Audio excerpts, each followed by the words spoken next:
Round one. Fight.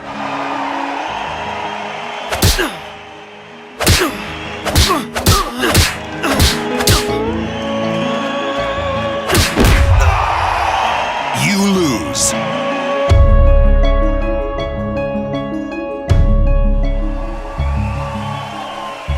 Round two. Fight.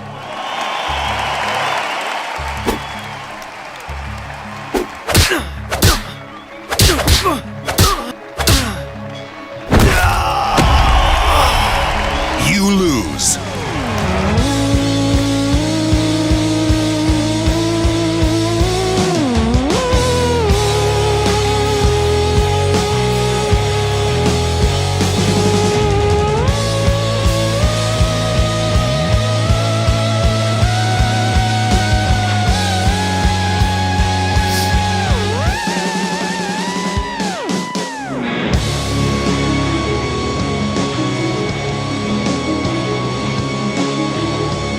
Round three.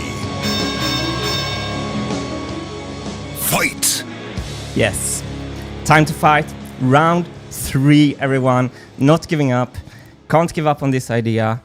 Anyway, not yet. I'm so happy to be back and more happy that Hannes 2000 have been upgraded since last time. Welcome, Hannes 3000. Hello everybody, here I am in my new physical body. Feels great to be here. Hello everyone, hello Martin. Hello, Hannes. Are you good today? Very, very, very good. We tried to make our streaming studios to look like we're like sitting in the same room. And just kidding, we are sitting in the same room. Finally, we're in the same room. We can fist bump. So, yeah. And also say hello to the viewers behind us, right? Hello everyone, hello. Now we got the quick tour of where we're at. This is me playing like NASA Commando Central to send up the rocket like Houston, like our Houston Commando Central. So, yes. Let's get down to business. Marble Machine 3, this is the initial plan. So this is going to be the first step of the project. So first of all, I'm going to finish the digital CAD model of Machine 3. And second, if this CAD model is promising, we are going to manufacture a physical machine. If this digital CAD model is not promising, that will be the time when I know that I can give up on this idea with good consciousness. I feel I haven't exhausted all my abilities. I feel I've learned a lot of hard-earned lessons, as you saw in the footage from the earlier build process in the intro. And I'm gonna wear my scars like a crown in this process. You get beaten down, but you got up again. So let's do this, round three. Yeah. Round three, cling, cling, cling. So, we have set up this whole live streaming endeavor in a way to allow me to really do efficient work and sharing the process with all of you. Long-term viewers know that it's been a struggle between video editing and working. And by live streaming, we hope to do the best of both worlds. And this is the Wintergatan live channel where we will live stream basically everything. You will see me sit in Excel sheets for 4 hours straight, and we're just gonna hang out together and get this done. But on the main channel, we will post 10-minute summaries for every week. So Wintergatan Wednesdays is kind of returning. We're actually going to live stream the summaries. But it's going to basically be, we just queue up the best clip from the last week. And so 10-15 minutes condensed what's been going on the last week, so people can get updated without needing to see all the amount of hours we're gonna be here, because this is our new office, our new studio. We're gonna sit there every day and work. People will get to join us here. We're gonna be like live streaming 3 streams per day is the plan, like Monday to Friday. It's gonna be office work to get this marble machine done. And every stream will begin with defining the stream objectives. Here I can actually draw, like here you can see. Woo! And today we are going to start with design requirements through CAD blocking. And if you remember the last video I posted on the main channel, it was called Less Dumb Design Requirements. And this is what I want to do with the CAD blocking. So I'm going to head over to Fusion 360. Here we go. Our old friend. And I'm going to start with some blocking. It's so wonderful to be back, everyone. Yeah, I love this so much. Whoa, we have been planning this for so long. Oh, here we are now. I have to take some coffee. Wow, mine is almost empty. Cheers, Hannes 3000. Cheers, and cheers to all of you out there. I will try to keep my eye on the chat and see if I can read some nice messages from you. But I don't want to derail you too much, Martin. I'm already starting. I want you to get to work now. Yeah, that's one of the things that I want to show everyone is that I'm actually able to focus. But before starting, just want to say that our hearts goes out to everyone that has been affected by the horrible, horrible situation in Ukraine. Carl Sagan has written a beautiful poem about the blue pale dot, that we're all living on this small little dot in space, and that people are still starting wars over arbitrary nation borders is just beyond belief. And we left a support link in the description. We felt it's on top of everyone's mind, and it's on top of our minds as well. And despite that, we're now going to try to build a marble machine. It's very absurd, but it's also what we're going to do today. So I am actually going to start. I'm going to see if my Zoom function is... my Zoom function is working, yes. Everyone. So I can go into... I have to check. I can go into maybe this view. Yes, perfect. I'm going to start a new component. And what I'm going to do today is that I'm going to block, which means I'm going to CAD all the parts that I have in my head for the Marble Machine 3 design from scratch. And I'm going to do it very rough, so I'm not going to do a big definition in the CAD. So first of all, we're going to need a programming wheel. Here we go, laying the first foundation. Wow! And I just want to clarify again. I see a lot of the chats are blowing up with the question about the MMX. Like the MMX is, you're not going to build on that one now. This is the new version. The MMX is going to Lucas from the Musik Cabinet in Germany is going to pick up both machines, both my old one and the MMX, and those machines are going to the Mechanical Music Instrument Museum, so you all can go and visit them. And if one of you guys wants to try to finish the MMX in Germany, go ahead. It's just a prototype for me. It's just learned the lessons. That machine is not... I cannot go on a world tour with that machine, so I'm not going to continue working on that machine. Yeah. But it will be the foundation. I have it here. We're going to take a lot of notes and points from this CAD model. And most of all, the lessons that I learned from this machine will be the foundation upon which I will succeed this time. So MMX is totally a prototype. The first machine is prototype. I think we have them. Let me see. I have them here, actually. So here's the first two machines. And I want to say something more. I think the first machine was 100% art. The Marble Machine X was 50% art, 50% engineering. And the Marble Machine 3 will be 100% engineering. I'm going to do the compromises, the trade-offs necessary to build something functional. So, yeah. So far, this is what we have. This is now... Now you guys get to be here from the beginning. You get to see these humbling steps towards the new machine. This is the new Marble Machine right here. And I love the spherical design already. This is why Hannes 3000. He has been even more upgraded on positivity. So how big should we make our programming wheel? Maybe 1 meter diameter? Sounds great. Let's just for fun check the diameter of the last machine. Yeah, it's actually smaller. That's great. I want to have a really large programming wheel. I'm going to just offset this line with say 10, minus 20 perhaps. And then we're going to extrude this into, say, how broad is it going to be? Say a meter. And so let's see. Yeah, look, my zoom function. I went through fire and rain for that zoom function to function today. So symmetric, and we do this, and we have our first part. And so I'm going to go over to here. So this is where we're going to list the design requirements. And I've already went ahead like a cooking show and listed programming wheel, so we don't have to do that. One can think that you are a pro. Yeah, so to everyone thought that we would like present the finished machine. I'm sorry to all of you. I've been attending to personal matters the last month and doing exorcism on the black magic that has been festering in the Marble Machine X wounds. And Hannes 3000 has helped me get almost everything out. Yeah. And one of the big things is during this break, you and me have been talking a lot. And I've heard it just been building like the optimism and your motivation during these months. Like, I want to get back. I want to finish this. So I've been hearing it. Like, he's ready to come back soon. And he's not ready to quit this yet.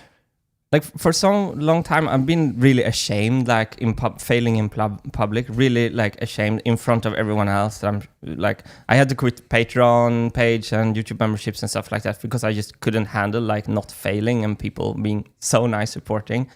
And lately, I feel, I just want to prove this to myself. Like, I'm just here to prove this to myself that I can do this. And now I have actually the first cool new thing to show you in the Marble Machine 3.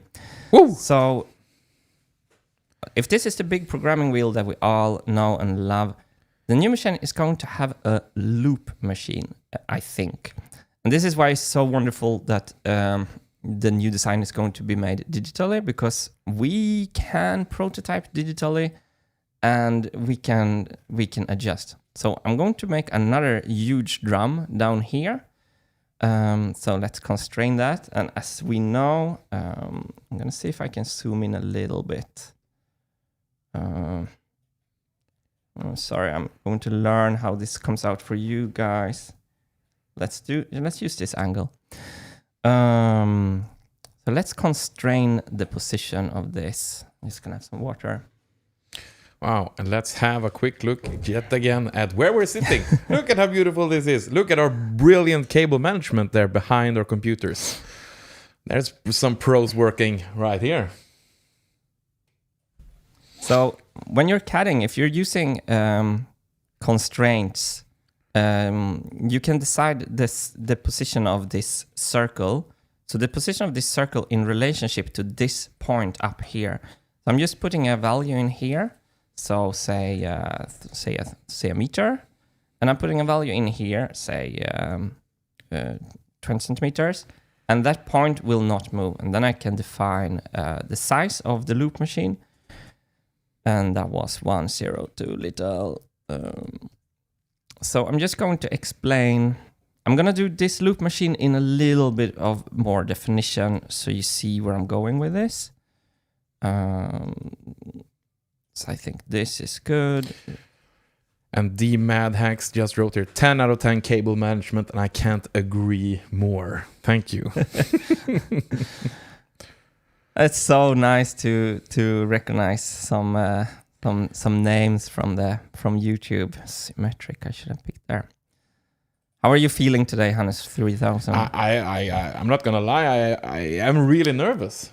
But this is a big. We've been planning this now for a couple of weeks here, setting up this studio we're at right now, and now we're actually live. Now we're telling all the people, like, we have been having these talks for a couple of months, ever since the break, and now we're actually here.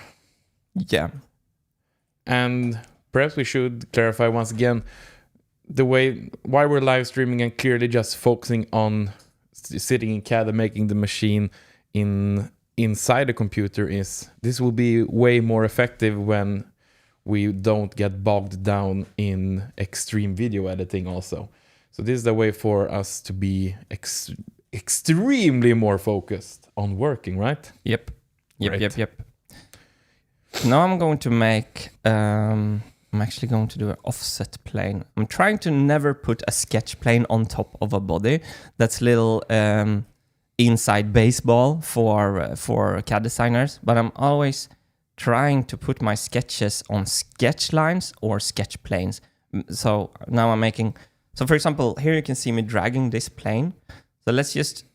If I put this over here at 4,000, like... No. Get ready for 6 months of this, everyone. This is lovely. And I got a nice comment here from Milky Muki that says, this is very exciting. This is also going to be an amazing continuation of the history. And that's what you talked about earlier with the first machine being 100% art, the second one being 50-50 of art and engineering, right? So this is the continuation of the story. This will be the machine that hopefully will work. The fun thing with the art thing is that the art this time will be automatic. Yeah. So form from function. I thought I was like one of my better jokes in the last video when I was talking about like how I apparently preferred form and perhaps function, and now that we're actually going to do like form from function, I think eventually people will really, really, really dig that, and the form from function will become art. So this little triangle I made here, let's just give this a measurement. And as I said today, it doesn't matter the sizes. Wait, did I put it the wrong way? That doesn't matter. So this is a little beater. Let's do it 2 centimeters wide. So now I wanted to just show you. You can see it's flying like on very much to the side, that little thing. So when you're CADing, try to not like move bodies like this, like with move commands, like to take this body and say, yeah, I want to move you like that. No, that's going to just mess up the parametric model. Instead, since I put it on a plane in the beginning, I edit this plane. So if I drag this plane back here, boom, the component will move with the plane which the sketch is sitting on. That, to me, in Fusion 360 is a much better way. So since I started from the origin plane, I know that the sideways distance is always from the origin plane. So I can say, for example, minus 300. Then I know it's 30 centimeters to this side. So I'm going to make a circular pattern from this on the component, not on the body. And I'm going to select this axis. So let's say a lot of this is going to play mostly drums, and a lot of drum beats are very repetitive. So this loop machine is basically going to take care of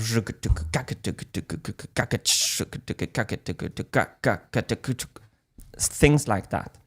So for example, here I'm gonna say 8 of these. So this, you can already kind of tell that this could play like a repetitive musical rhythm somehow. So just for the sake of the argument, I'm going to make another channel. Maybe I should have made a circular on the bodies.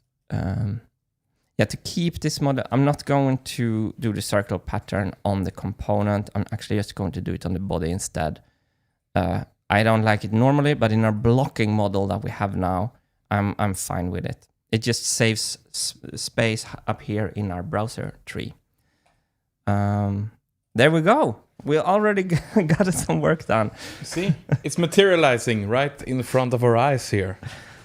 So this channel right now, so these will be programmable. All right, maybe I should.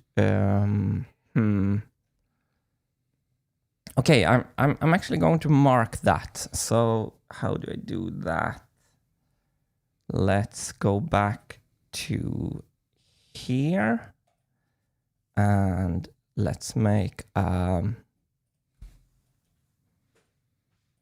just going to show you, and that's the idea with this CADing. Let's yeah, I think this will be a good way to do it. People like me are also here to actually learn some CADing right now, so we're watching with hungry eyes here on what you're doing in CAD. I think the more general knowledge that I might be able to convey, like people will follow this for like 6 years. It's kind of like if you fail something, try to like see if you can change the process. Like it's not always like work harder. It's maybe more like if you can change the like how you approach it. Because that's applicable to like whatever you want to try to do, right? So I'm going to just cut out some stupid little holes here, and this doesn't have to be exact. So I'm going to cut this out here like this. So this represents like a programming hole. And then I'm going to do first rectangular pattern of a feature. So I'm going to repeat the little cut I just made. Objects, my little cut, directions along the x-axis. And I want, say we want 12 channels on the loop machine, and we want them to be 50 millimeters apart. And this has to be spacing. Let's spread them out a little bit more evenly, like that.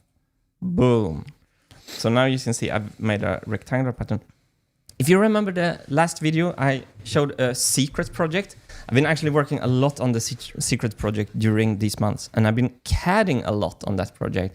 And that also made me like really want to go back and start from scratch with Marble Machine 3, because I've been actually feel that I'm more in control of CADing than ever. So I've been CADing a lot. Last month, we just been setting up the live stream and recovering from COVID. I got an interesting note here from Fredward. Yeah. He says, need to define something like, I want a machine that plays music with marbles, has X number of possible notes, can play X notes per minute, etc. Is that something in your to-do list in the future? That's absolutely a wonderful question. And if we go back to the stream objectives, this is basically what I mean with the design requirements. And my plan for this first live stream was to start exactly with your question. But I thought it was a little heavy-handed to sit in like Excel for the first 3 days after you're not like seeing anything from us. So I thought I'd start with some CADing, and then pretty soon we'll return to the kind of design freeze that you're talking about. Because this is what went wrong with the like, a sure way to never reach your goal is to always moving the goalpost. Every engineer that I talked to talked about design freeze and design requirements. And for this project, this will be the first project where I really do that. And I also realized in art, you never start with knowing the goal. In engineering, you always start with trying to find the goal. So yeah. So in the loop, so you're absolutely right. In the loop machine here now, you can kind of have the feeling that we can move things around like in a programming. So if I go, where are my, here. If I go forward now, you can get the feeling that we could move these triangles to different holes, right? So it's a kind of a new programming wheel. Let me just fix those a little bit. I just put them over the hole just for fun. And then we can also just drag them a little bit to the left. So I'm just doing it like this. Is not exact science today. So the idea here you can see is that you could move these around, and let's make one more channel. Just can I do it with these loop beaters? I'm just gonna copy this, and I'm gonna put it over here. So say that this is the hi-hat. It's probably not a hi-hat, but you catch my drift. And I'm doing a circular pattern on that one around this axis. And the hi-hat's playing all the time here, so 16, perfect. So now you can already see how the loop machine is kind of going to function.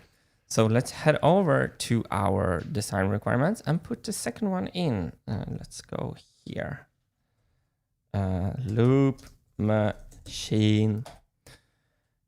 Another really fun thing that I'm laughing about in the first machine. When I built the first machine, I started with the frame. And the CAD wasn't done. And I was like, we built the frame in Trollhättan. Darth Marius welded it together.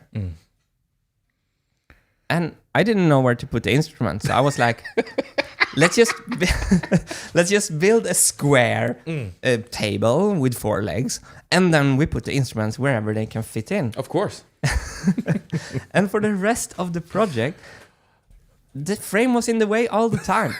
Wherever I wanted to put the music instruments, there was square tubing welded in there. So let's talk about instruments here now. So like for this machine, I want to put the instruments first and then build a frame around the instruments. What about that? There we go. There we go. You're onto something. So here's another new thing. I got so tired of the Marble Machine X needing a lot of electronics to sound good. Like when you're a musician and you become better, like you become like a chef who just wants to cook with 2 great ingredients, you know, not like 20. So I want this machine. So that's actually a design requirement. This is, I'm just going to list them here. That's another type. Sound great acoustically. So this is a big design requirement because in a room where people go to the machine, wow, it's a cool machine. And you crank it and you have to like say, it doesn't sound well if you don't have a big 100-channel mixing table and you listen with headphones. It's not fun. So that's why I want this machine to sound great acoustically, because the Marble Machine X didn't. No, I've heard it in the room. It made sounds at least. It was really loud. Yeah, but it didn't really hear the instruments, right? Basically the best thing you can say about it. So don't be like that. I am going to put in a full-size kick drum. Yes. Full-size acoustic kick drum. It's going to be rock and roll. We don't want like this contact like microphones on some kind of silicone stupid thing. I want the real stuff. And the way I'm cutting this is I'm making a plane again. And then I'm going to make a rectangle over here. And it will become very obvious why. So I'm making a random rectangle, and then I'm telling this rectangle to have all 90 degrees corner like this. Boom, boom, boom. Like that. And you can see it's still blue. So I'm going to define where this rectangle lives with some lines to this point where everything starts from. And I'm just going to say you are vertical and you're horizontal, or the other way around. And again, I'm just telling this distance is going to be 550. This distance is going to be closer to the machine. Oh, that didn't go well. Let's define this angle first right here. 160. Boom, you can see it starts to turn black. A kick drum is... Oh, chat. Anyone wants to find out like the diameters for a standard size kick drum and post it to Hannes 3000? A standard kick drum, like on a regular drum set? Yeah, regular drum set, standard kick drum, like the smaller ones, like a jazz kit maybe not the like super metal 24-inch stuff. Okay, chat, I will keep a lookout here. Post me some dimensions. And if you also can post like the model name of the kick drum that you found, because then I can write them in. But anyway, so now I have my dimensions, and how is this going to turn into a kick drum, you wonder? With the wonderful command revolve. Oh, that's the wrong button.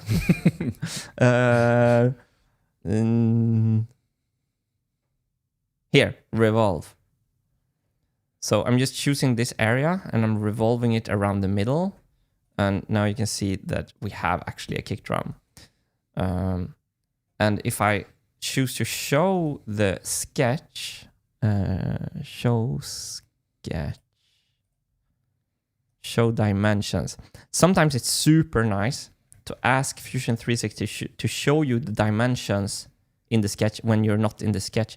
Because now you can see very clearly that I can move this circle around and I can fix the size of the kick drum while seeing the shape change. So that's actually really nice. Let's see here. We have something from David Datu Sarmiento. Shell diameters of 18 and 20 inches are popular for jazz, while diameters of 22 and 24 inches are standard for just about every other genre of music, though some heavy metal drummers prefer 26 inch. So let's go with 26, right? Okay, so No, I get it's somewhere people saying between 18 and 28 inches. okay, I'm just gonna see what happens here because I'm in millimeters. So, can you convert it to millimeters? I would be ever grateful. I don't know by heart I'm gonna make a snare drum meanwhile. Let's see here. And so fun that you're helping out with some measurements. It's wonderful. Thank you. Oh, by the way, millimeters for snare drums as well. Okay. Next up is snare drums. Okay. Would be fantastic. I'm gonna create a sketch on this plane. Valerie Harris, warning, you're using radius, not diameter. Make sure you take that into account. Good, very good point. 12 inches is 30 centimeters. So, radius and diameter is a bane. Do you say bane in English? Or is it only in Swedish? Yeah, Isildur's Bane. Yeah. Marble Machiner's bane. Do you want to go for 18 inches? Then we have the millimeters right here. Perfect, let's do that. 457.2. Hang on. And the comment what was correct about radius, and this is cool. So what you can do in CAD, which is very cool, is that you can do this. If you say the number 457.2.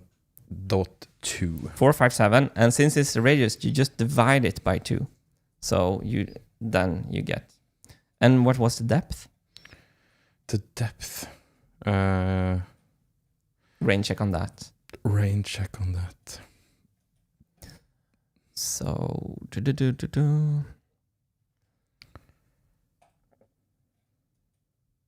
where's my sketch? You can just enter XX and it'll convert it to millimeters. I don't know. Oh, they mean inches? Yeah. Oh, that's a good idea. XX. XX and then that sign, quotation on the end. Oh, it's an inches sign. Yeah. Let me try that. 18.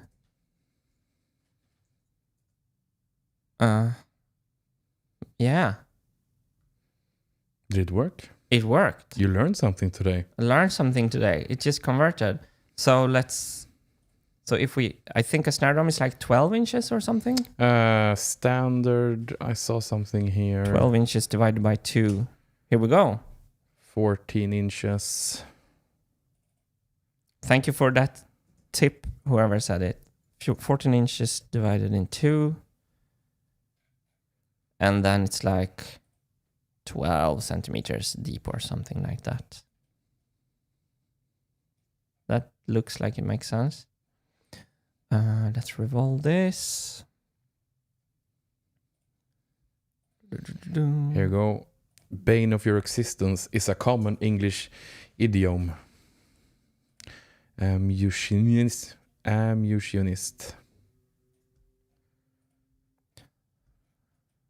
So now, for example, if I want... So right now you can see that the drums are in this... Oh, I have something else. Mm-hmm. another very like foundational design requirements. So on the first machine, we were using compound angles because I was thinking about look so much. So the vibraphone is angled in 2 directions.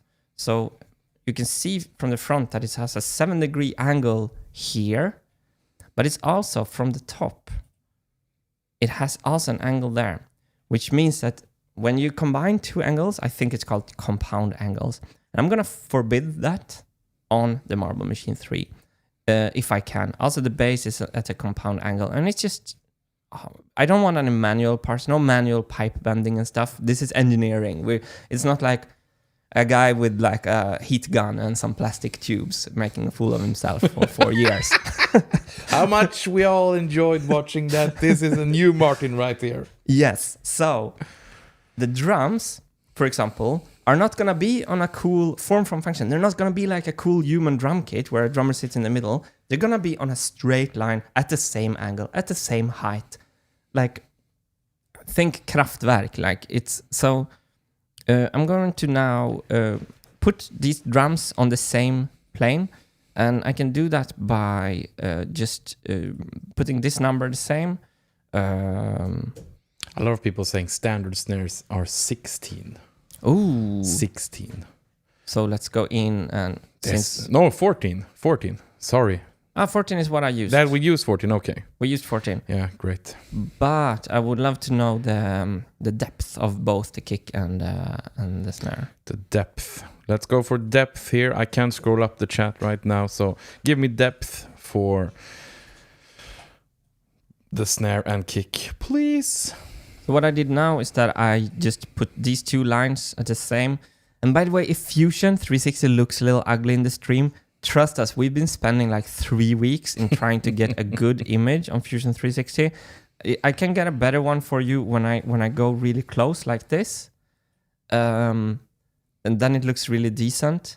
But we've been really going hard to be able to show you as sharp as possible. And I'm not really happy with that yet. We're gonna see if we can become better over time.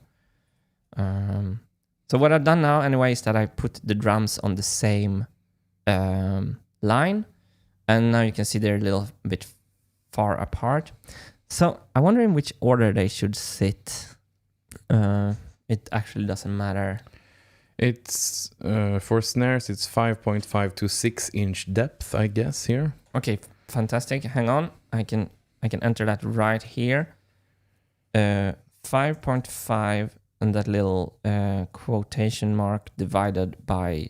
No, that's not... XX quotation mark.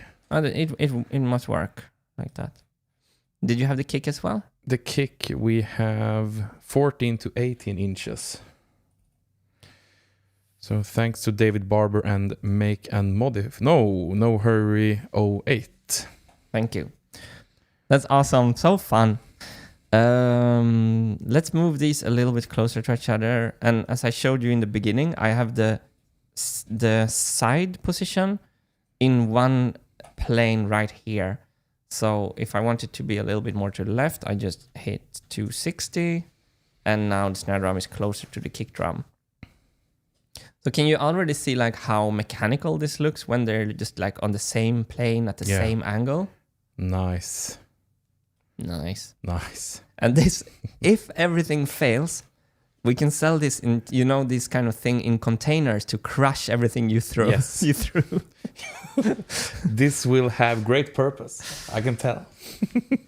Actually, I can use Marble Machine 3 to crush the first 2 machines if everything else fails. I'm dreaming about playing in Siegfried's Musikkabinet. What is the city called? Rüdesheim. In Rüdesheim. Because they're going to have both of the 2 first machines. And imagine having like a concert with a 3rd machine in the same room. I want them to put like a cardboard cutout with a question mark but besides the 2 machines. Okay, so let's see. Let's get some things done.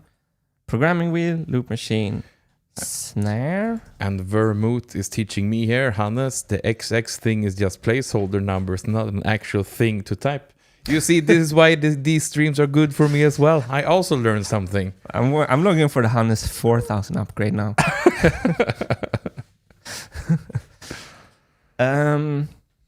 You know what I feel like? I feel like a hi-hat. I think we should have a hi-hat on this machine. Yeah.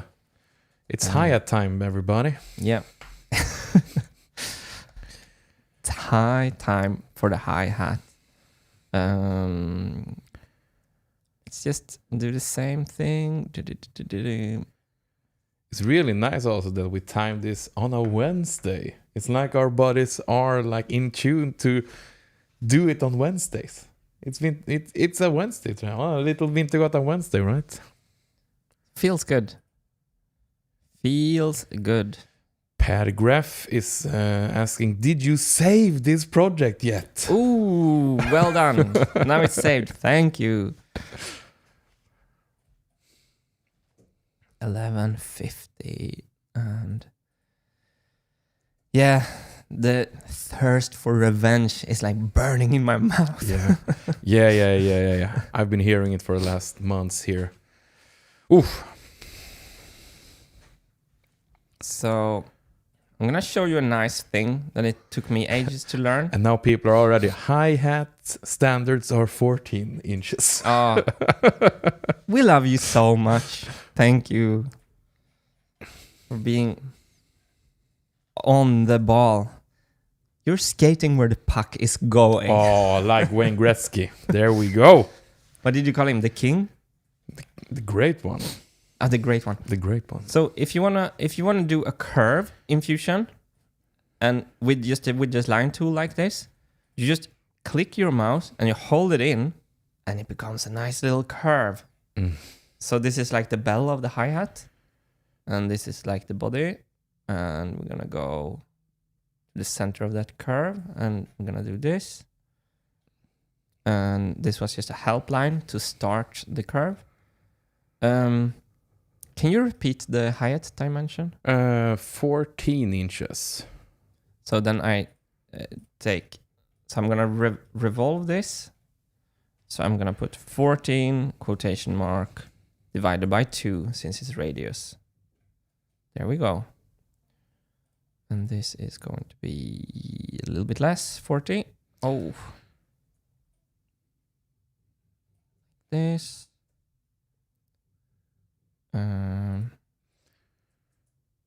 Let's see if this is something to take up here from CB. Can you make the programming wheel 1080 millimeters wide?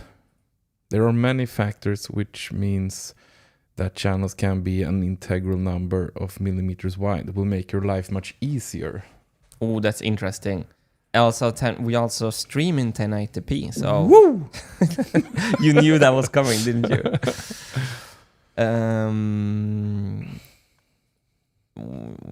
That's super.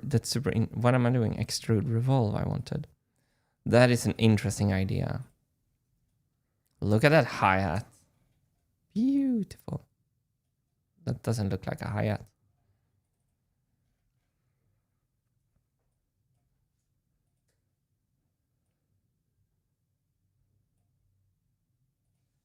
This looks like a hi-hat. Beautiful. Yeah, the width of the programming wheel is going to be up for a lot of discussions, but I'm going to take your point. Is it more easily divisible, probably? Divisible. Yeah, dividable? I guess so, right? Channels can be an integer number. I mean, perhaps it's integral, I don't know. Now, integer is some kind of math term. Integer number of millimeters wide. Can someone explain integer? I heard it before. I feel cool because I've heard it, but I have no clue what it means. I just know from this comment that it will make our lives easier.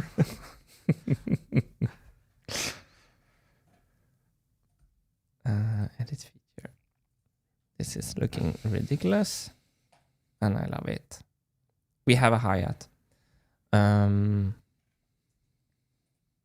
Maybe I'm gonna paint that little yellow. Yay! An integer is a whole number. From Philip Andrew. Wow. Foudini, use an integer / pi for integer intervals around the circumference.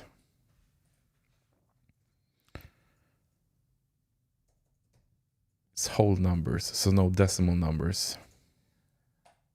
You are thinking along the correct lines here. Like, we want simple things. Oh, that just brought up to my mind.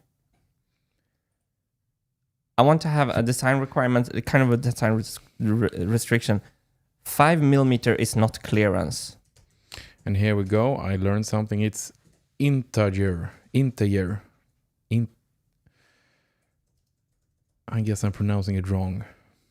Integer With a J. Who cares anyway?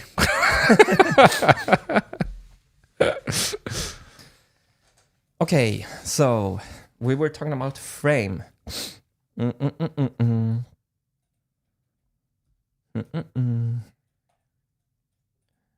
But whole integer. There we go. Integer. This kind of thinking that you're already on, like simplify things like that. This is exactly what we're gonna do with this whole project. So maybe we should put a vibraphone in before the frame. So the vibraphone, I still want. Let's put a vibraphone in. Let's do it. Here we go. And we have a plan for the programming wheel. A brand new, no magnets. No magnets this time. No magnets. No to magnets. I felt that my lust for magnet was gone. Too many hardship with those magnets. It looked cool, performed terribly. It was horrible. How should I do this? A plane like that? Yeah, a plane like that.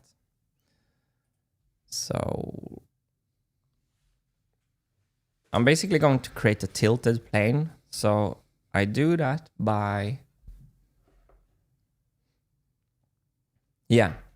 So this sketch... Why is it not snapping? It is snapping. This sketch will define the position of this tilted plane and the angle. And some people are wondering about what we're going to do on the main channel. And as we said earlier, we're going to do... The goal now is on Wednesdays on the main channel. We do a 10-15 minutes stream there where we just, in a condensed way, just go through all the updates we've been doing the last week. So it's going to be on Wednesdays. Our goal is that anyway.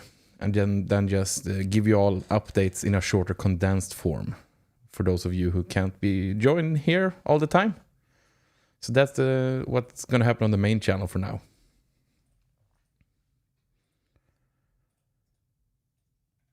So this line here, and then I take plane at angle, like that, with 0 angle. And then I can sketch on top of this plane, and then I can move the whole vibraphone around later. So let's just make it obvious that we are screwing around here. We never screw around here. Ra-da-da-da-da-da. Cling. I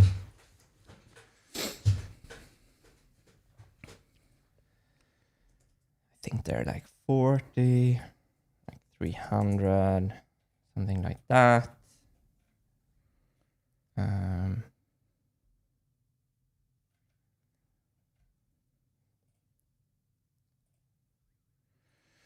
Fredward, Hannes, can you confirm this machine still must be 100% mechanical? No electronics, question mark. I'm not really clear on what the design requirements are for this new machine. Wonderful question. I'm putting it in right here. It's a better view for you. 100% mechanical, no electric motor, huge flywheel.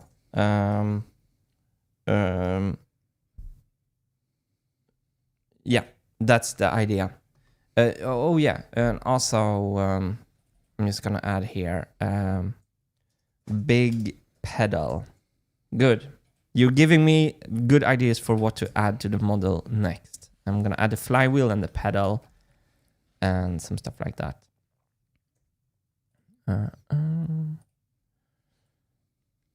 So I'm always like nervous for everything, but I'm more nervous than always about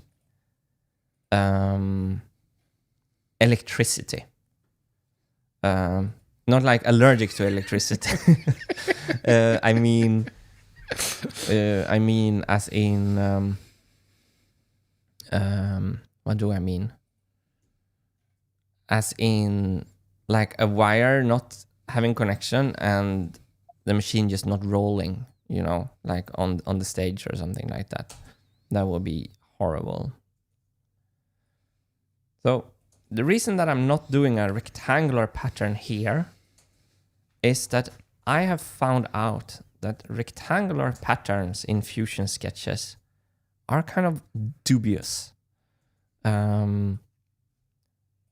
Like now for the blocking, maybe I should make a rectangular pattern. I'm just doing a manual thing here. Rectangular pattern have a tendency to break. And that is just horrible in big designs. I think for this new machine that we will be able to have more note. Oh, another big thing. I'm going over to this all the time. 1 marble per hit point. I had 2 that makes so much problems, and wooden or hard rubber marbles on vibraphone. So instead of using the hard metal marbles, we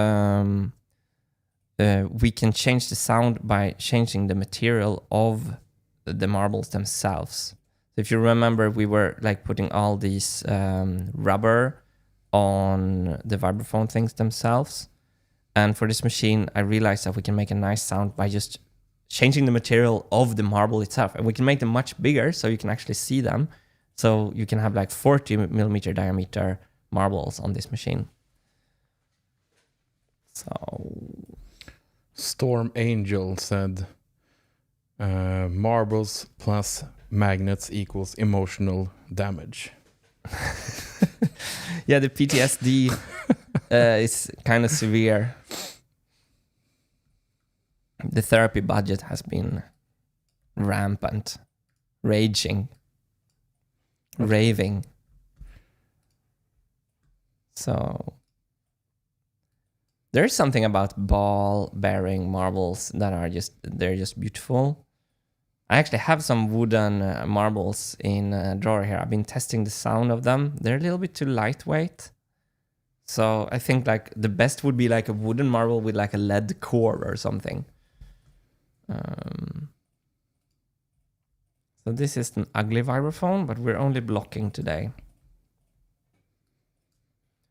I could have done that much simpler with a rectangular pattern, but I don't want to use that. So there's a vibraphone. It looks all wrong. Let me just fix that a little bit. These went too short.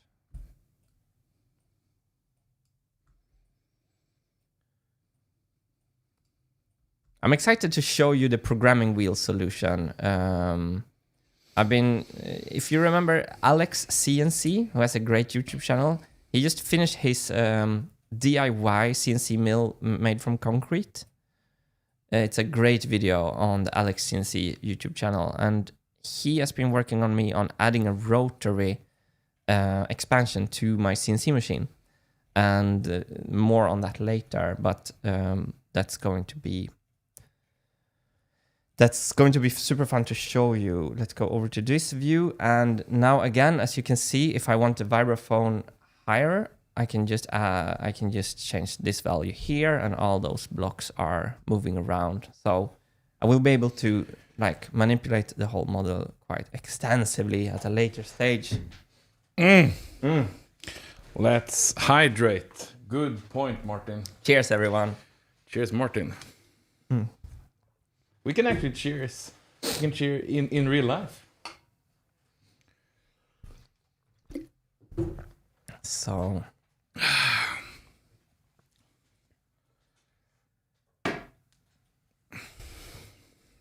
if you compare the looks on this one and this one, definitely love the new machine best. Aesthetically more pleasing. Yeah. Yeah.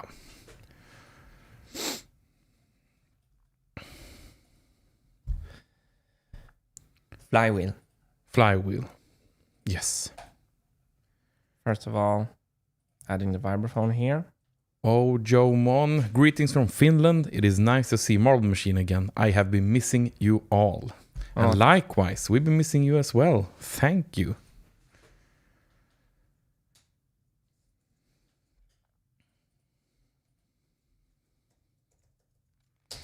Indeed. It's going to be so... I'm not sure if I can get this to work. So it's going to be so like I'm in for the same surprise as everyone else here. Yeah, now everyone gets to see this from the beginning. Exciting times. We're gonna have a huge flywheel, huge, monstrous.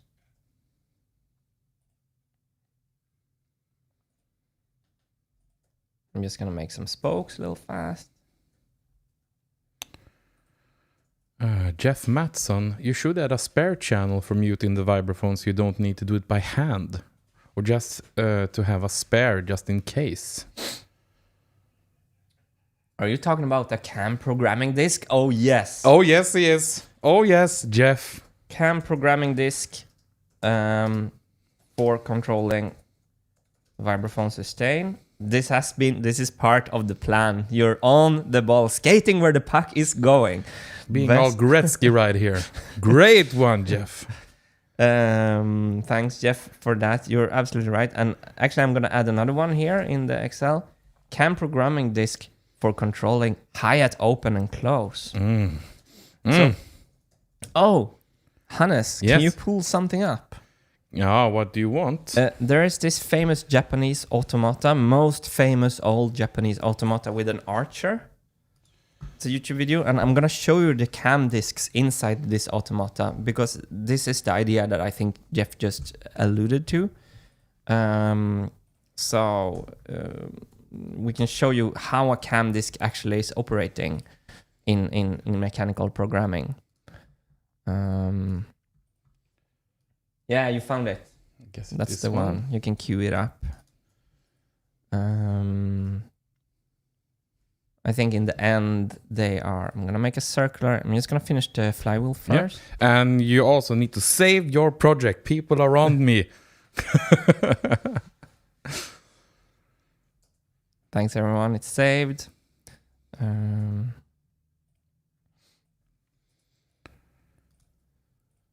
So...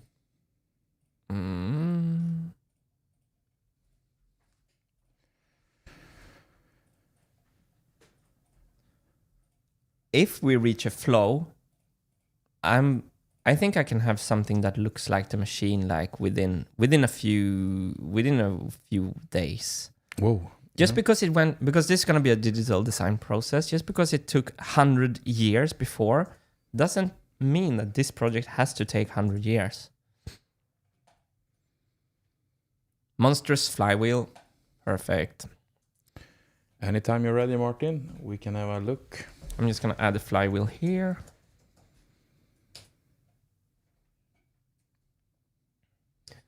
Yeah, so if we go to the end of this video. End of the video? Yeah. Maybe we can kill the sound. We can kill the sound. So this is not... No, this is not the thing. Go towards the end of the video.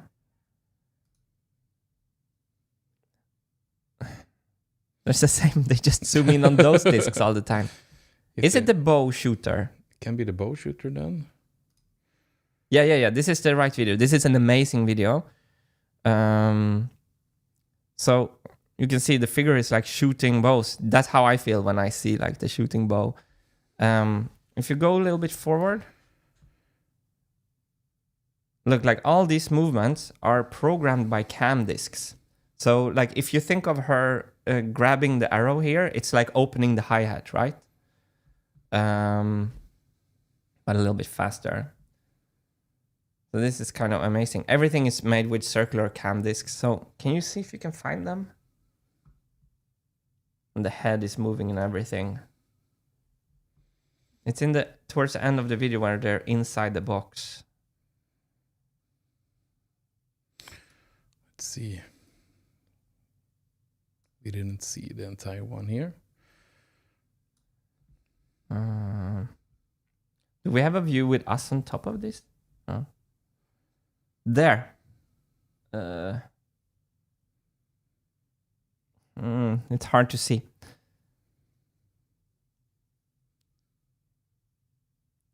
So in there, there's a lot of discs that has like things sticking out, pulling strings and pushing levers in different ways. Yeah, so anyway, it's good. It's good. Yeah. You showed it. People can... It's a cool... You can check the video out. Basically, I can show the concept here in CAD. We go to CAD, cam disk. So let's say that we take one channel of the programming wheel, and instead of pins, we're having shapes. So, and if you could program this, so let's say that we do, let's say that this outer parameter is highest open, and the inner parameter is highest closed. So then we could just do this, basically this. And we can add a thing like this. And then we can put like a roller. So if we have a pivot point, I'm just gonna make, sorry. Started the wrong sketch. Delete. We do a pivot point here. We do a roller here. We connect these two, so it's obvious.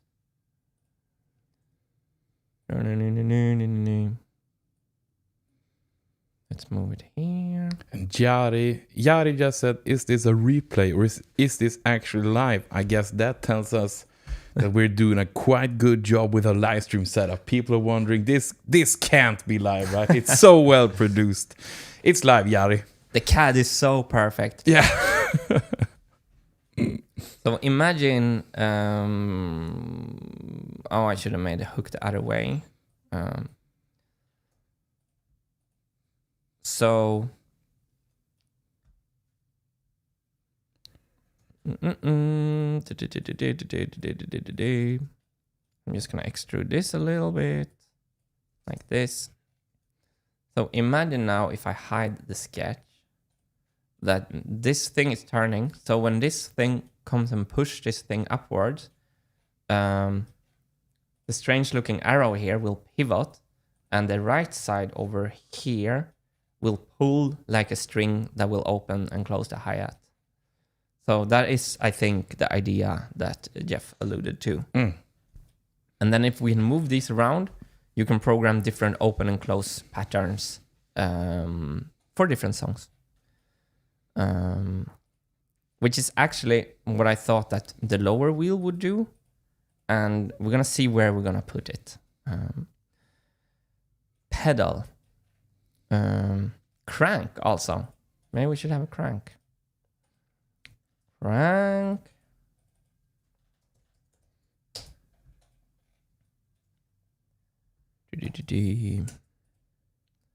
So there's some basic just filling in and this blocking.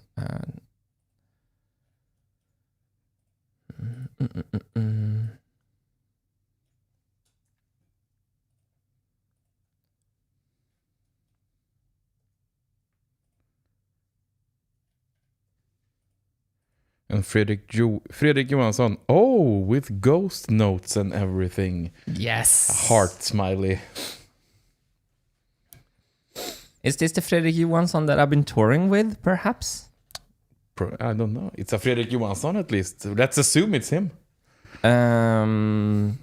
I'm adding in the design requirements because I want like 5 beaters on the snare drum. I want to be able to do rolls, so I'll and ghost note. Tick, tick, tick. So with different heights of the wedges of the loop machine, you can get different volume. So that's actually design requirements.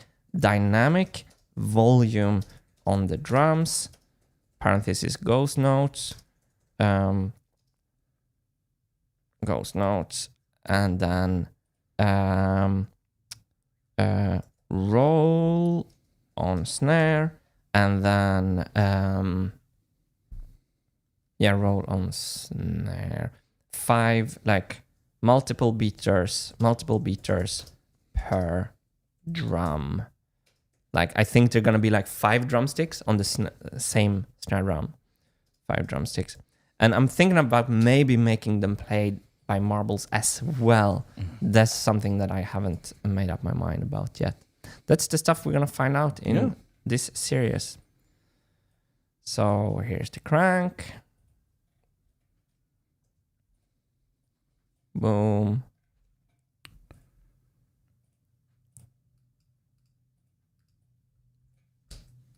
Beautiful. And then the pedal. New component. Pedal. And what's new for the pedal this time is that it's going to be across the whole machine, so you can reach it from wherever you are. How do I do that? Maybe like plain like before. Yeah. If I can go into this, you will see a little bit better.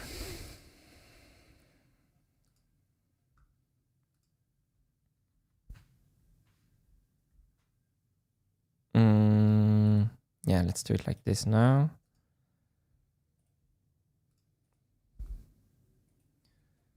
So to me, it's obvious that the digital design approach is the only way to give this project a chance, because I will be able to, we together will be able to see if things seems promising or not. And what happened in the Marble Machine X project is that the CAD model and the machine in my studio became 2 different things. They were not the same thing. So it was kind of like impossible for me to... They almost were in the way for each other in the end, because I didn't keep up the CAD model and then I did change it in reality. So the sheer feeling of having only one machine, like one instance of the object, the digital model, is already like... it feels so wonderful. So this is what I mean with the pedal, is that it's going to be like super long. So just like on a sewing machine, a mechanical sewing machine, you have like this long pedal. Let's just make this straight. Where? Or is it already straight? It is already straight. So like this, -10, doof, little more broad maybe, -20. So you can see no matter where you stand, your foot will be able to kind of pump the pedal.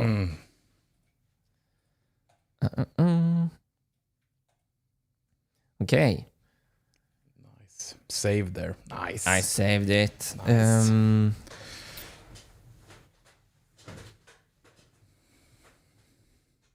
Frame.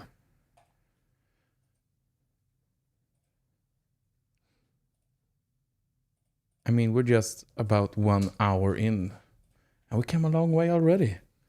Look, it's starting to look like a marble machine at least. I'm gonna have it finished by Friday. Whoa. Hold your horses here.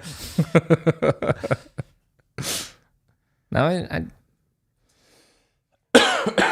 when I was CADing like on the secret project during the break, I I had like 12-hour days where I got so much done in one day. And the fact that we're not filming and editing videos, and I'm having time to do this now, I should be able to really make progress. So another thing that I learned from the first machine is that cross bracing is great. And I'm thinking of making, this is just an idea I had other day. I'm thinking of making like a super big design statement with a frame, something like this. Just a big diagonal. So maybe not an X, or maybe an X. We'll see it. So the back foot becomes the top support in the front by just being positioned diagonally like this. And we also need, of course, some kind of front foot. So if I put a line here, I can use the collinear. Let's zoom in on that. Ooh. Collinear. So I just tell this little line. Oh, I'm out of frame, sorry. I tell this line, you're on the same line as this line. So that means the floor, right? So they will always, if I drag this line, I drag both lines. I can also say that they have the same. So right now it's 140. And I can just say that this long line that is behind us now is equal to this one. So now they're also the same length without me having to put in 140 twice. So let's say at the front leg, I don't think we're gonna make an X to taunt the marble machine X. No. There should be no X's in this design. Okay, X's are forbidden.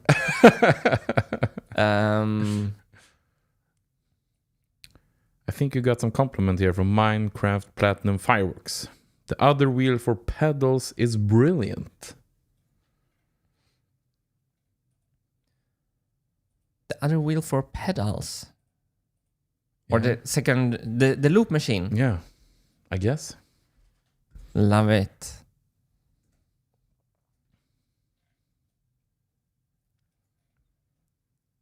It's going to be so cool because the repetitive patterns in the music, it's just going to be taking care of that, freeing up the top programming wheel to do its own thing. So I totally agree with you. Thank you. I think it's going to be so much fun. Oh, design requirement. I'm going to be able to DJ all 5. I'm going to have on and off for all 5 on the snare drum. I'm going to have mute on and off, so I can just crank the machine and basically like a DJ, put the kick drum in, put the kick drum off. So I'm going to have on and off for all. And that's the next thing I want to CAD. I'm going to just write it down in the list here, frame. Don't forget your zoom here so that we can see what you're doing. Sorry. There we go. I'm sorry. This is actually my dedicated scene. Frame. On and off for all separate drum beaters. So I'm going to have like 20 channels that I can just individually put on and off extra, like 20 channels, which, for example, if you play a live concert, I can interact with the audience live. And if there's like a huge atmosphere or I'm making a very drawn out joke or something, I can just keep on looping. Let's move this frame. So as always, I have the sideways position on this first thing here. So let's just make it 700. I could have CAD'd this better so everything follows everything else. That's like next steps. I just want to throw this together so you can see something grow. I want to brain dump my brain now with this blocking, and then we go into details much later. Maybe like that. And now one of my favorite things in CAD is when you can mirror stuff. So it should work. I'm just gonna mirror this component, the frame component, over the mid plane. And that means that we have, look at this. Wow. Bam. Woo. And I just want to ask the chat out there, is the audio good and the video, is everything good? Is this a good stream? That's what I want to ask you. Or do you have any issues? Does the sound Good. Wow, I can't talk today. Not fishing for compliments or anything. Just, No, I just know so that they don't have any issues, at least. That's very, very good. Check.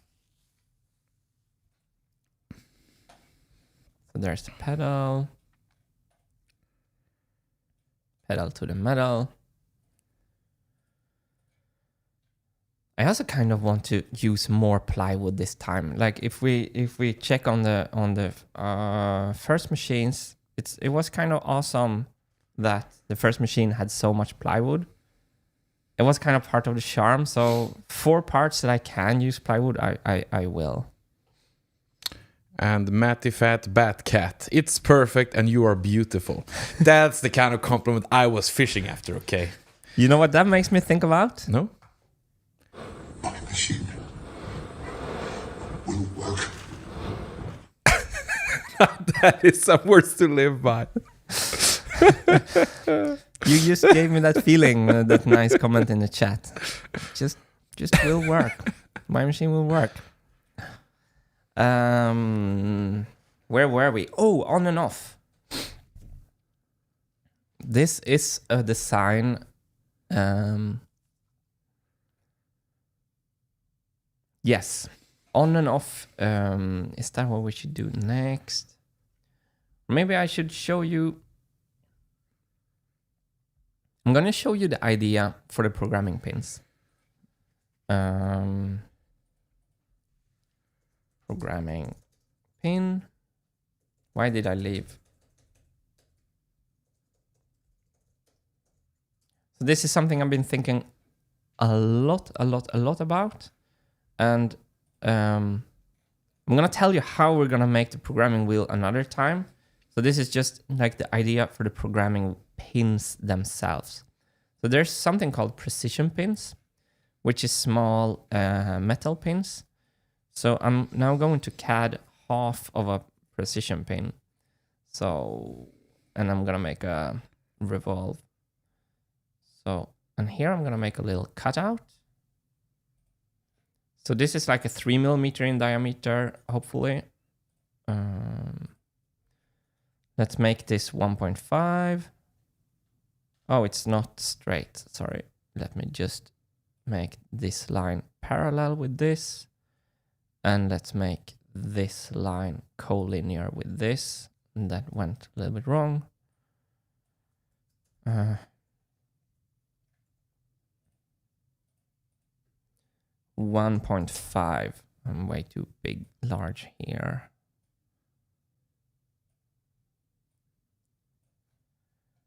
So kind of when I was thinking about the third marble machine, I knew like I have to solve the programming pin issue. It's kind of there's this cool concept with known unknowns and unknown unknowns and stuff. And the programming pins was like one of the major known unknowns before I got this idea. And so let's make this pin 10 millimeters long. And let's make this as I was in the completely wrong scale, so I just have to fix my own mistakes here. I'm gonna zoom in so you can see what I'm doing. And this groove, and this is the whole idea. Because you need a pin that is easy to put in and out, but it shouldn't fall out. So this groove is going to be 1 millimeter. And let's say this is 45, 145.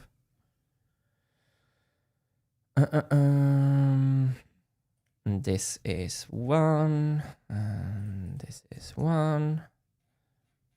I have to just make everything black by constraining this angle. Boom.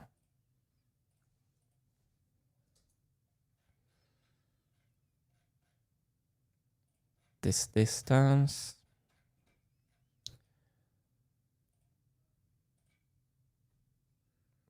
.488. So this was one of the things that I knew, like, I have to get this right. The pins. the programming pins. The magnets came close, but no cigar. Here's the depth of the groove. Okay, here we go. This is all I need to show you. So this is a precision pin. Let's put it on the top of the surface. Wait, did I make it 10? That's too short. And these are sold. This is a machinist thing. This is standard part, and that's also like where it's more engineering to use standard parts. So if I revolve this, so these are easy to get hold of. So here you can see where I'm going with this. Oof! Wow! Cool, huh? So why is there a groove here? Well, we're gonna add an O-ring there. So we can do that really cool by just doing a circle here. Poof. And then when I revolve, I can just include that little circle, and we have an O-ring right there in that groove.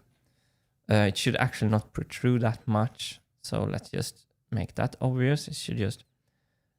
So the idea with the O-ring is that the programming pin holes are... Let's make this 0.5. Like that. Perfect. I should give that another color. Can I give it only that thing? No. Never mind. So if the programming pin holes are drilled exactly to the precision pin, so they have a perfect... And so the programming pins are round this time, which makes them... We had them rectangular on the first machine, which was horrible. So by having them round, the machining operation is much easier. You can use a drill and a reamer, or instead of, for the CNC machine that will cut the holes, instead of making rectangles. So if we look at this pin here, the thing that is holding them still in the hole when you push them in is just a small little friction from this rubber O-ring. So you just push it in, the little rubber O-ring prevents the pin. So sideways, it's super stable because it fits perfectly in the hole. And the little rubber O-ring is just adding the minimal amount of friction needed to keep this pin from falling out when the wheel is upside down. No magnets, a mechanical fit. This is the simplest idea I can think of. So please let me know if you have some simpler idea. Let's save that, and let's have some hydration, Martin, and say... now we can cheers in real life. Cheers! What do you think about the programming pins? I'd like to stay neutral on this topic. I believe wholeheartedly in your designs here, Martin. I believe, okay? Like those posters back there. I believe. I'm happy to hear. Programming pin with O-ring and press fit. It's really, really low tech solution. And it also allows us to manufacture the programming wheel in a very, very precise way with a rotary axle to drill all the holes on one big operation. So I'm really believe in that simplicity of that solution. Okay. Base. I don't know where to put the base, and I don't know what the base I want. And you will need to be able to play it. That's always the difficult part, right, in placing it. So let's lower the drums. Get the drums a little bit out of the way.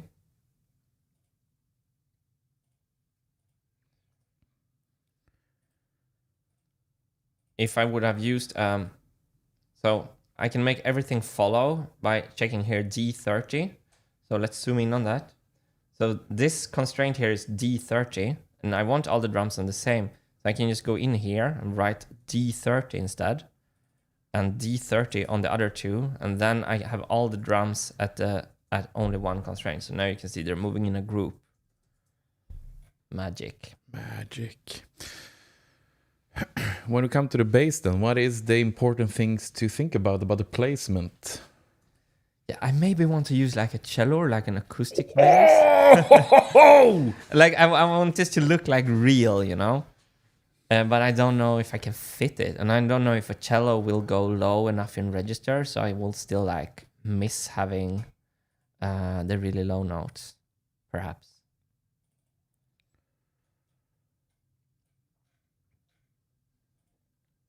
Oh, I didn't constrain this vibraphone really good. I have to, unfortunately, do that.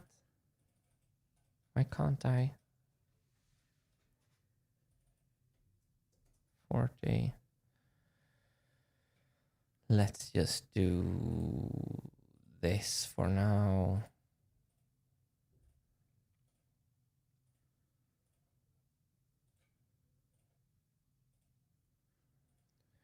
Yeah, so the bass, the easiest to get a great sound is an electric bass. And I don't know if the bass will be marble played or not, or played in some other ways. Let's see if this is enough. Let's try 60. Yeah. And the hunter here, Martin, I like the O-ring idea, but make sure to add a vent hole at the bottom of the mounting hole. Otherwise, you might find the suction makes removal difficult. You guys are skating where the puck is going. Woo! A lot of Gretzky's out there today. With press fit, program pin with O-ring and press fit that's such a great comment. Needs venting hole To reduce suction. on the underside. Yeah, for the air to be pressed out when you put them in. That's actually a very, very, very good comment. So keep comments like that coming, and I think that's also another thing. When the whole project is surrounded this digital model, I will post them on Dropbox and stuff so everyone can look at them themselves at home. Everyone will be looking at the same thing. In the last project, some people were looking at CAD. I was looking at the real machine. It was kind of a lot of confusion around that. So things like that will be so much fun. So yeah, I'm trying to make some place for a bass here. Yeah, so this is where my mind is not made up at all. I know that I can put, and this is also like I run into so many issues with this model. For example, the resonator pipes from the vibraphone just had nowhere to go. There was no space left over for the resonating pipes. So by doing a digital process, we will see all that things. All those problems will be like evident in this stage. And instead of me having like to prototype something for 6 months because I forgot to make place for something else, you know? And that was the story of the first machine. And we have Lucas Wendel in the chat here, and Sebastian Janssen as well. Old famous contributors to the MMX. A lot of people are joining in, so hi to you guys. Nice to see you. Lucas is the person who's getting the old two machines to Siegfried's Musikkabinet in Rudesheim. Yeah. So we're gonna meet up in France in May and disassemble the MMX, and I think we're gonna live stream that as well because it's going to be fun. Yeah. We're gonna disassemble the MMX to get it outside the door and then assemble it in the truck. Yeah. And then put it up in the museum so people actually can go and see this. Failure. No, it's a work of art, and it, as we said, is a part of this story. Yeah. We needed to do that to get to here. All right. I mean, how cool would it be to have like a real acoustic double bass? But I don't know where to put it. So I'm gonna block it in now, as we did with the others, to see. I had an idea of where it's going, but I don't love it. It's going here. 110 degrees. Oh, I've been waiting to get this started for so long.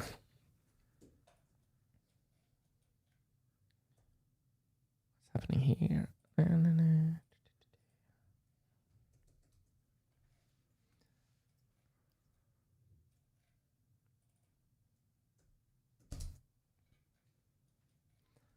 I saw Hannes bench pressing with feet up bench. Like, was it 250 kilo this morning? 250. No, don't go there. Sadly, no. No, but it's crazy. You're doing like a bench press program now? Yeah.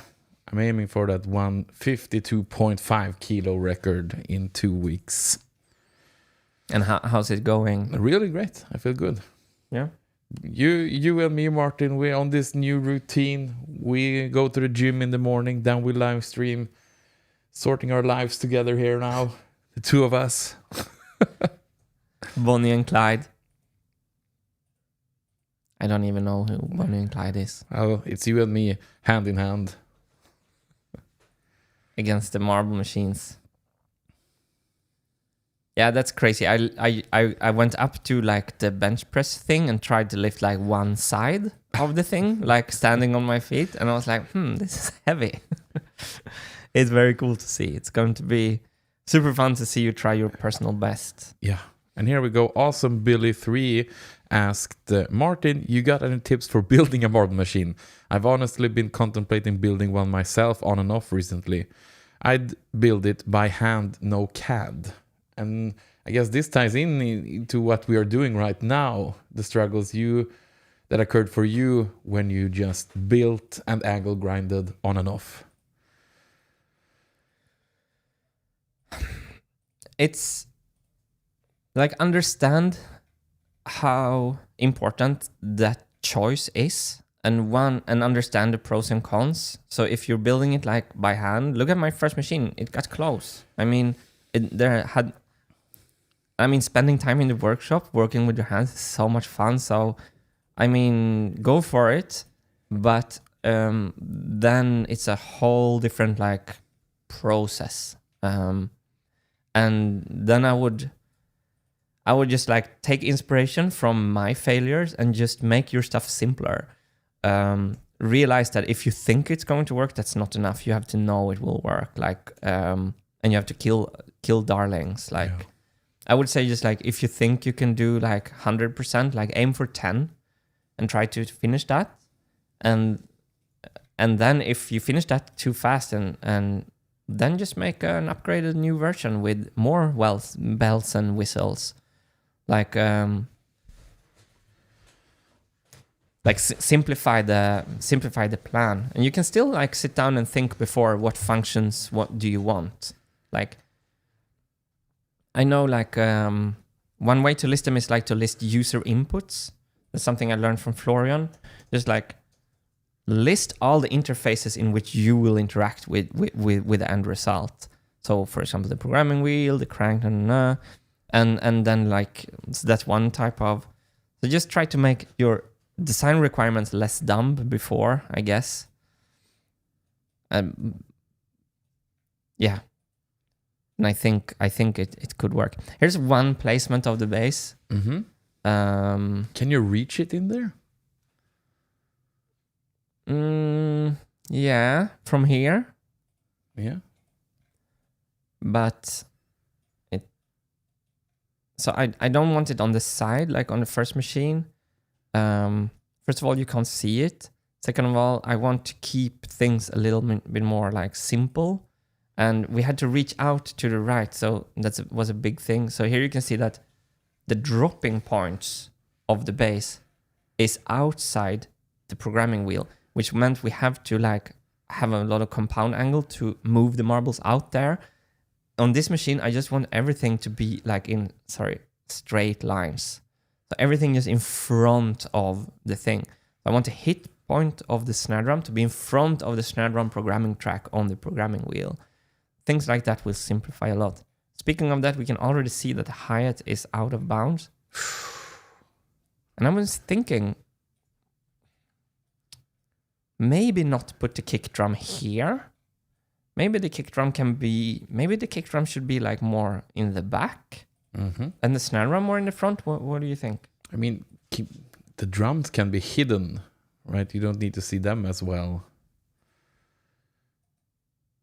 The bass is where the action is going to be. That's where you can play manually, right? So I move it over. Yeah, I think so. I also have ideas to program the bass notes with the programming wheel. But that's a little maybe too much. Just going to find this plane. So I'm just moving positions. So again, this is like, if I think like a human, I would put the kick drum like on the left side, but we should think like a machine. A little bit more. Where are we here? People are wondering if perhaps you can make the machine wider. Yes. I have to find out it all depends on the rotary operation for the programming wheel. That's going to be the main thing. Basically, my idea is to make it as wide as I need. What happened here? From Phil Clemov. Could the drums be behind? Have marbles fall forward and back? That will take them too much out of visibility, I feel. But that comment makes me think about what we should CAD now. We should actually CAD the on-off drumstick idea. So let's make a subassembly, which is the on-off drumstick. So this is my idea for how to, let's put, then I can use the same plane. Oh, sorry, I'm thinking loud here. No, I'm making a new plane. So the drums behind would, of course, leave a lot of space for the bass guitar. I guess that's why you suggested it. It's actually a cool idea for space reasons. Minus 129. So I'm gonna cut a lot here. So let's say this is the drum stick that plays on the snare drum in neutral position.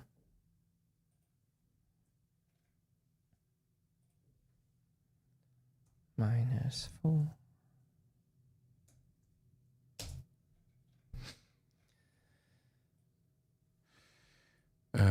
Alex Simeonidis. Are the drums using marbles or beaters? So I have a strange idea to use both. So the beaters are doing the loop.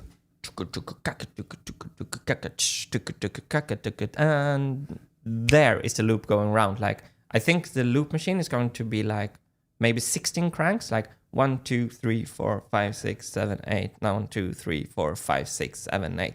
And there's a loop. And if we have 5 beaters running,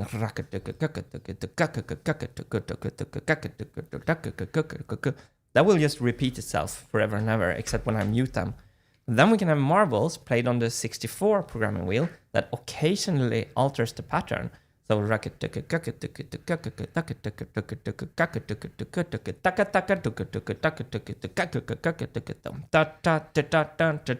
poof. That's the marbles. So you can get the best of both worlds, like with an underlying loop and very more long-term variation from the marbles. And it would look cool with like 5 small drumsticks and occasionally a marble hitting the drum. It's still a marble machine, so it would be easier if I just have the drums playing the marbles, but and only played by beaters and only the vibraphone by marbles. But I want revenge on those marbles, so yeah. What do you think, Hannes? Totally, 100% agree with everything you say. Good. That's why I'm here. No. Yeah, I only have yes man as friends because I'm such a snowflake. I would never want serious. I mean, beaters is cool, as you said. I have like mini drumsticks, right? Oh, I did that wrong. Sorry. Concentric. Yeah, it's gonna be real drumsticks. Yeah. Not even mini. No, real drums. Oh, that's gonna look really cool. kinda kinetic fingery movement of them at least. You see some movement of the drumsticks. Do you think I'm gonna put kinetic fingers on the Mar Machine 3? Well, time will tell. Don't forget to tune in on the streams, everyone. Oh Lord Jesus. Everyone was so right about they haven't seen the vision. They still haven't seen the vision, No, but I couldn't get there. If 100% working, it would be amazing. So, yeah. Where is my concentricness? You should be concentric with you. Oh, I have to do the diameter. 40. Let's do 30. So I'm just gonna block out here now the beater function and how I can put them on off. So first of all, let's just make a simple reader. So we go down here. And here's an issue. This reader will slide towards these triangles. So I'm thinking like either put like a ball bearing here so they actually just rolls on them. I want something that creates the least amount of sound possible. But I don't know. So you just make it like super simple like this. But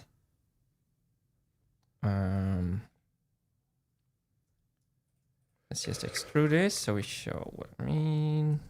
And symmetric. So there we go.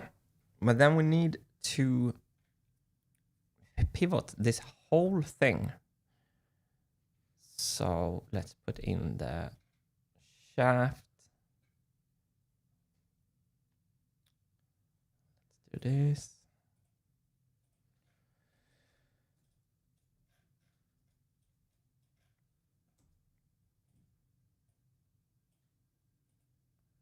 So I need to be able to lift up this whole thing. So I'm going to hang this whole thing in another pivot point. So which I'm going to CAD right now. I've only thought about this in my head yet, so I haven't. Let's just, for the sake of the argument, put that pivot point up here. So, and then let's make a slot. I love center to center slots. That feels so engineering. Check this out. Boom. Right? Yeah. There we go. And Valerie Harris is wondering, does Wilson still exist? Will we see them in the future of Wintergatan? They've certainly become an icon for y'all, and things feel wrong without them. Oh. And I need to tell you, we couldn't get rid of Wilson even if we tried. That is a resilient one. Of course, Wilson will return in some manners. Don't fret, everyone. Wilson is still alive. Wilson is in France, I think. Yeah. Wilson will return. Wilson will definitely return. I see him on your t-shirt, though. Yeah. He's still there. He's climbing the mountain right here. And look So how happy he is climbing it. He's still present in the stream now, at least. I wrote a whole story about this t-shirt on the website. Wilson is defeating Hades. It's it's very good sign of procrastination. But so now I need to get a lever. This is going to look ugly. But this is why digital design is so wonderful. Here's my lever. I'm just gonna route it under the snare drum. Boom, boom, boom. I'm just blocking here. Don't at me. So look at this. Look at this. Look at this. So this is kind of the pivot function. We have to like make it more sleek later. Oh, I should have not chosen. Oh, I didn't. Oh, new body. Sorry. Edit feature, not join. We need a new body. Why am I in that view? Like this. So, and there will of course be springs. Let's add the springs now. Just so we understand what is happening here.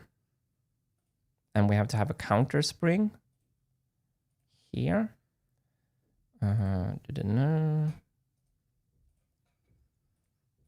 This is going to be super fun to make this much smaller, because as you can see now, it's kind of ridiculously large. Let's mirror this component over our own plane. There. It looks very big right now. Let's just put another pivot shaft in here, and that could be, actually I'm gonna make a new component for that.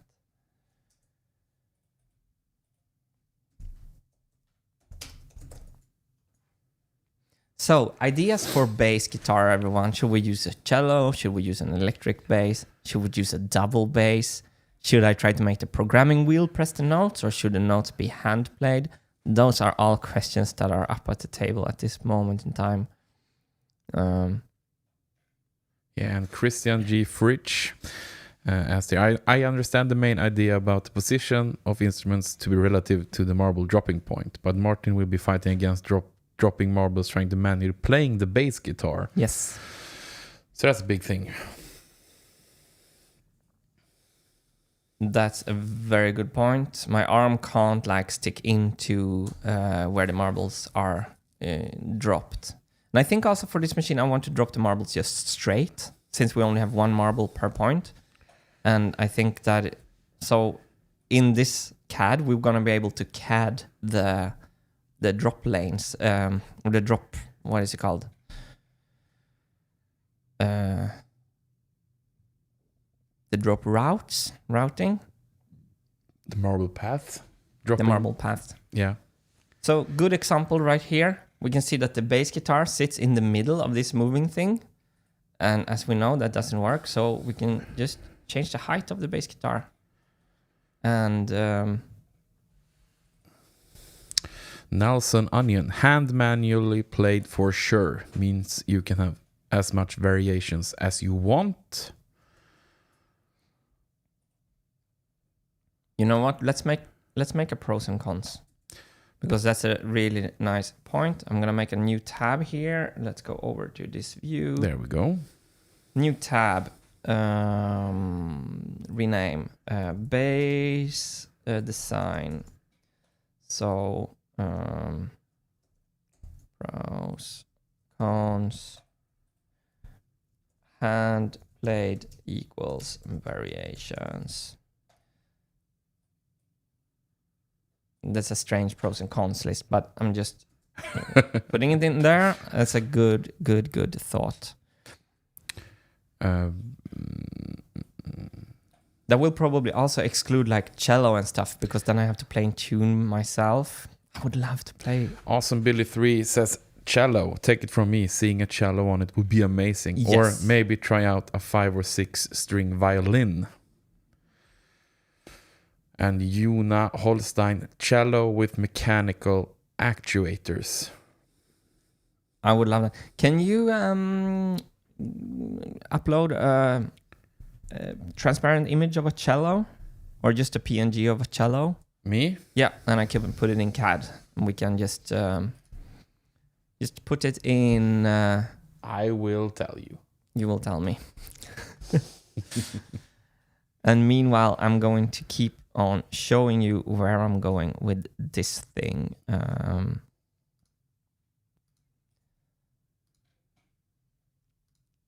off drumstick. So let me just do ugly CADing here. We do this and we do this. We do new body.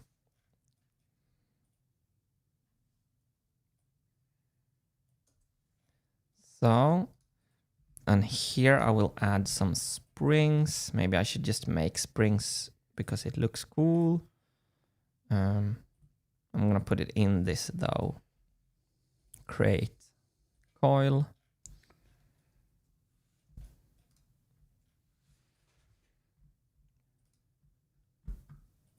Like this.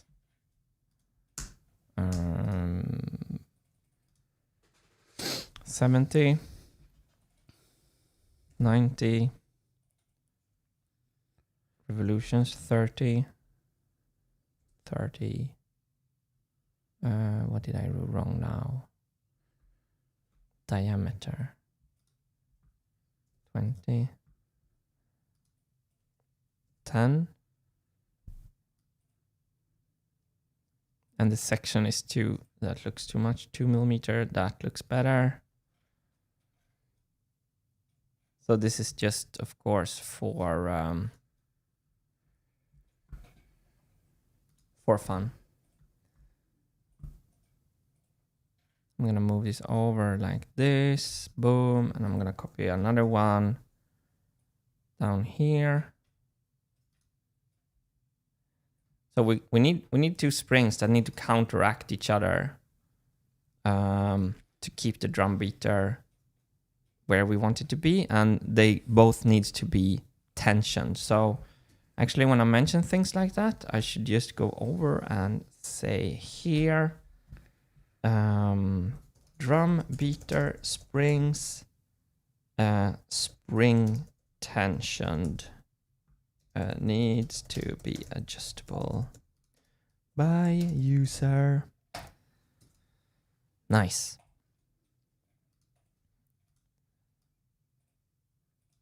So now we need a way to hold this whole thing from pivoting itself. And this I'm going to take an idea from the secret project, actually an idea from Florian.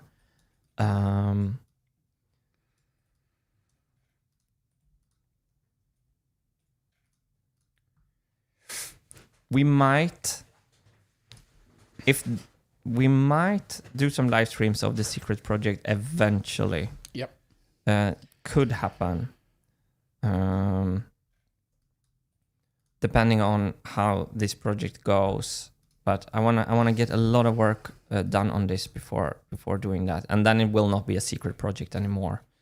It was just secret while I was working on the Marble Machine X because I didn't want everyone to understand how derailed I actually was. So that was the sole reason for making it secret.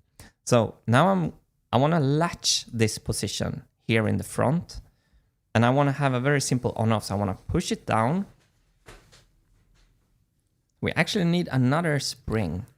Let's make the latch first.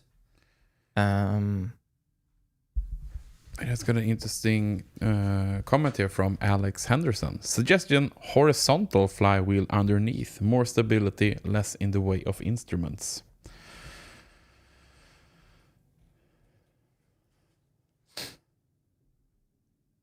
Wow, that's a good outside the box idea. Wow, it would look like trying to fly off with like a propeller underneath the machine. But less instability, I'm not sure. And it would need to transform the rotation from like this way, like 45 degrees, 90 degrees even. So you will need to do a power transmission like this. But cool idea. I kind of want the flywheel to look like this old steam machine, so for now I think it's simpler to have it there. Okay, so now the latching. So what I'm going to do now, just to show you, this whole thing, if I just show you, if I rotate around the pivot shaft, this is going to be the function. I'm going to be able to rotate this whole thing up and down. So up is off. And if you look closely here, you can see that the reader goes away from the little triangle, and on, the reader will interact with the triangle. Off, on, off, on. So we need to turn this into a bistable mechanism. And there's a super, super simple and very trustworthy way to do that. I'm going to do the latch in front of here now. I can hide this latching function maybe in the back later. I'm just going to get it out of my brain. So if we make a square thing here, like this, new body, boom. And then I'm gonna create a new component. No, let's not. Let's not. Is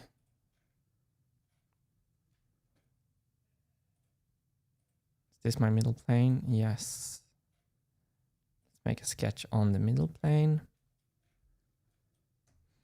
I'm gonna project the little square thing that I just made. So we know where that is. I hope this will make sense to everyone soon. Pushing it down and keeping it down. Now I'm gonna make a latch. Oh yeah. Wait.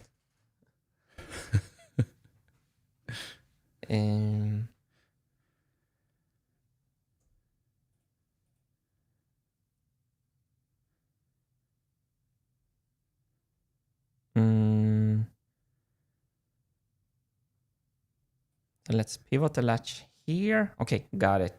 Got it. Got it. So this, I'm just going to do it very stupidly like this. That's the way I like it.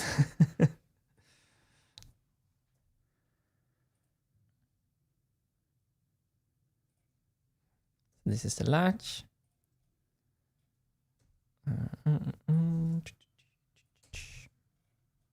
Oof. You like it? Oh, nice. And then here comes the off. So you put it off with actually on another thing. Beautiful. You know what, Martin? It's actually time to save this project and start winding down. It's time for a lunch break soon here. Oh my god, I went so fast. Yeah. I'm not even hungry. You're hungry for completion of this machine, I can tell. I should eat anyway. Yeah. So what is the time actually? 12 o'clock. Oh my god. Yeah, time went fast. That went fast.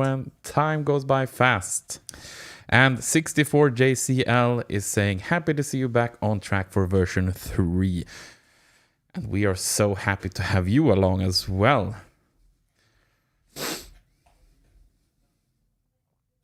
That won't work, but I'll fix that later. Okay. You know what?